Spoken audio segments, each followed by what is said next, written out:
By now, you already know from the 4 preceding episodes that you are more likely to get killed or seriously injured by the complications of colonoscopy than by colorectal cancer, while the screenings do absolutely nothing to prevent colon cancer. If anything, they are more likely to hasten it. So, to end the death by colonoscopy series on a constructive note, I will help you to get started with real prevention, not make-believe as commonly recommended by the same people who promote colonoscopy screenings. A lot of health-conscious individuals surrender themselves to the risk of colon cancer because they falsely believe it may be in their genes. In reality, according to the National Cancer Institute, only 3% of all colorectal cancers are hereditary. This means about 1,500 people in their early 40s may die each year from truly bad genes, about the same as the total number of Americans killed or injured by colonoscopy screenings in just 1 week. So if any of your close relatives past 50 have been affected by polyps or cancer, it simply means that you may be affected by the same external risk factors as that person. These risks are called endemic, dependent on your habitat, and by no means are genetic. In other words, if your brother eventually becomes stone deaf because the two of you blasted your iPods while growing up, you may end up deaf too, but this has nothing to do with anyone's genes. Nevertheless, that almost non-existent genetic connection is skillfully exploited by the promoters of colorectal cancer screenings to scare people into frequent tests. So don't become an easy mark for this scam. Colorectal cancer is no more in your genes than indigestion or hemorrhoids are. And even if it is, you need a simple blood test to check it out, not a colonoscopy. Also, this means that the remaining 97% of colorectal cancers are mainly self-inflicted, just like lung or skin cancers are. If you take away the external causes of any of these cancers, you aren't likely to get one either. Still, a lot of people give up on prevention altogether simply because most of the preventative advice is unrealistic, unattainable, conflicting, or just downright stupid. This unfortunately is also the case with colorectal cancer prevention, which is based around more screenings, more fiber, more water, and less fat, all of the factors that will actually increase your risk of bowel disorders and colorectal cancer. So let's avoid this trap and follow the 80-20 rule. This rule means that 20% of any effort delivers you 80% of all results.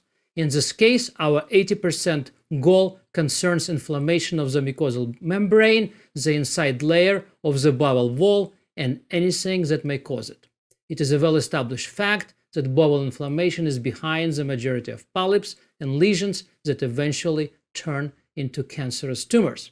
As I already mentioned in the previous episode, when bowel inflammation affects the entire colon, the risk of colorectal cancer, according to the National Institute of Health, increases as much as 32 times the normal rate.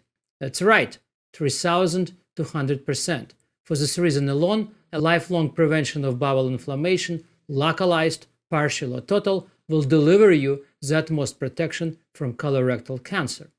Since my recommendations are based on preventing and reversing bowel disorders that cause inflammation, besides escaping cancer, you will also get rid of flatulence, irregularity, constipation, diarrhea, abdominal bloating, irritable bowel syndrome, abdominal cramps, and all other equally nasty disorders that arise from them.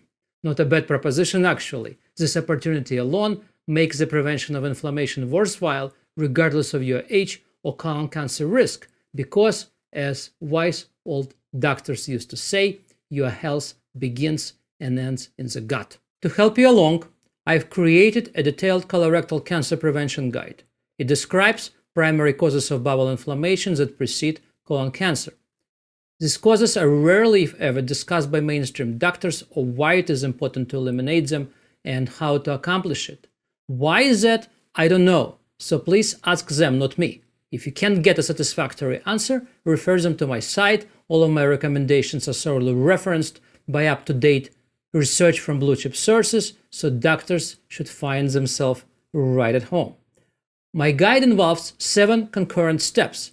These steps address primary causes of bowel inflammation and related to risk factors that contribute to oncogenesis of most polyps, lesions, and tumors. Step 1 goes to the core of colon function, storage and removal of human waste. Any breakdown in this process causes abnormal stools and leads to chronic bowel disorders. Since very few people actually know what normal stools are, this step explains what they are and how to normalize them. Dietary fiber happens to be the primary cause of abnormal stools. Its side effects range from severe diarrhea to colon obstruction. For this reason, step number 2 explains how to reduce your dependence on fiber without experiencing constipation, a common side effect of fiber withdrawal. The connection between fiber fermentation and cancer is so obvious that even the arch-conservative Merck Manual of Diagnosis and Therapy points out its role. Carcinogens may be ingested in the diet, but are more likely produced by bacterial action on dietary substances. Well, fiber happens to be the only dietary substance that reaches the colon undigested and gets fermented by bacteria.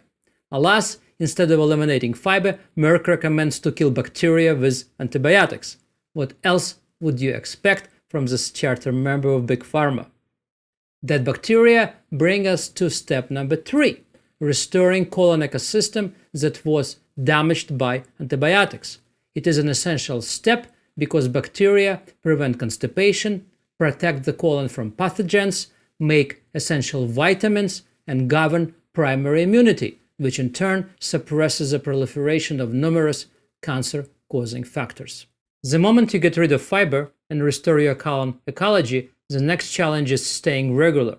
Missing even one bowel movement hardens stools and makes the next defecation more difficult or downright impossible because so many adults past 40 already suffer from colorectal nerve damage and their colons no longer function properly. Unfortunately, the moment you get irregular, there is a strong tendency to return right back to fiber dependence, large stools, and antibiotics. After becoming regular, our next goal is good immunity. This is what protects you from random cell mutations, environmental risks, and pre-existing problems. Step 5 explains the role of immunity in cancer prevention and what needs to be done to keep it in top-notch shape. Still, even the best immunity in the world can be easily overrun by too many external risk factors, or triggers as I call them. The major ones are medications, wrong foods, carcinogenic food additives, heavy metals, and many others. To stay cancer-free, you should anticipate and eliminate as many of these triggers as possible. Therefore, step 6, avoid common cancer triggers, explains which ones, why, and how. Finally, step 7 deals with slowing down physiological aging. As you know, colorectal cancer affects people past 50 the most.